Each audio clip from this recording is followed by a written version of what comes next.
नमस्कार माझ्या मित्रमैत्रिणींनो. आज मी तुम्हाला 26 जानेवारीबद्दल एक भाषण सांगणार आहे. व्हिडिओला सुरुवात करण्याआधी जर तुम्ही माझ्या चॅनलवर नवीन असाल किंवा अजून माझ्या चॅनलला सबस्क्राईब केलं नसेल तर प्लीज सबस्क्राईब करा आणि बेल आयकॉन दाबायलाही विसरू नका, जेणेकरून तुम्हाला माझ्या नवनवीन व्हिडिओचे अपडेट नेहमी मिळत राहतील. चला तर मग व्हिडिओला सुरुवात करूया. 26 जानेवारी भाषण. संविधानाने दिले हक्क समान, कर्तव्य पाळणं हाच अभिमान. एकतेत शक्ती हेच लक्षात ठेवूया, प्रजासत्ताक दिनी नवभारत घडवूया.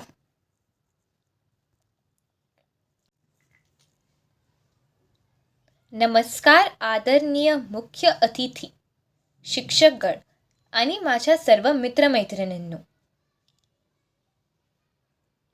आज आपण येथे 26 जानेवारी म्हणजेच आपला प्रजासत्ताक दिन साजरा करण्यासाठी एकत्र जमलो आहोत.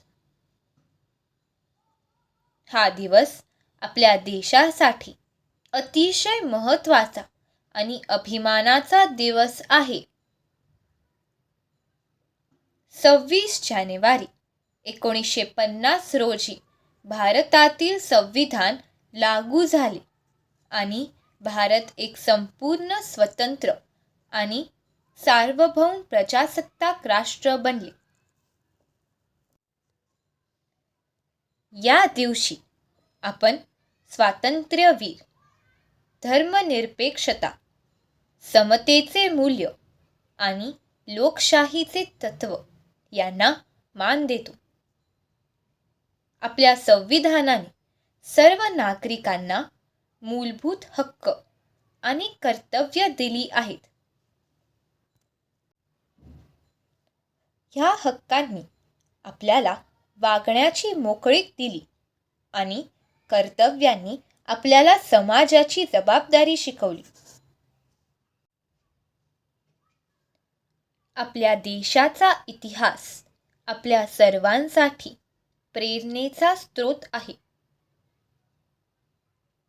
लोकमान्य टिळक, महात्मा गांधी, सुभाषचंद्र बोस, भगतसिंग, वीर सावरकर यासारख्या धैर्यवान वीरांनी आपल्या देशाच्या स्वातंत्र्यासाठी प्राण पणाला लावले. त्यांच्या बलिदानामुळेच आपण आज मुक्त भारतात श्वास घेत आहोत. आज आपण फक्त स्वातंत्र्याचा आनंद अनुभवत नाही, तर त्या स्वातंत्र्याचे रक्षण करण्याची जबाबदारी सुद्धा स्वीकारतो.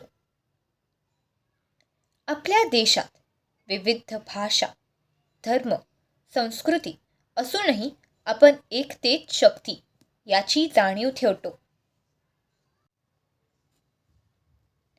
या प्रजासत्ताक दिनी आपण आपल्या शिक्षणात कठोर परिश्रम करणे, आपल्या कुटुंबाला सन्मान देणे आणि देशाच्या विकासासाठी योगदान देणे असे वचन देऊया.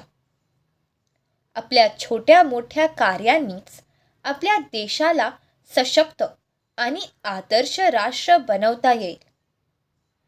चला आपण सर्व मिळून आपल्या देशाला उंच भरारी देऊया. शेवटी मी आपल्या सर्वांना पुन्हा एकदा प्रजासत्ताक दिनाच्या हार्दिक शुभेच्छा देते. धन्यवाद. जर तुम्हाला माझा हा व्हिडिओ आवडला असेल तर प्लीज लाईक, शेअर आणि सबस्क्राईब करायला विसरू नका. धन्यवाद.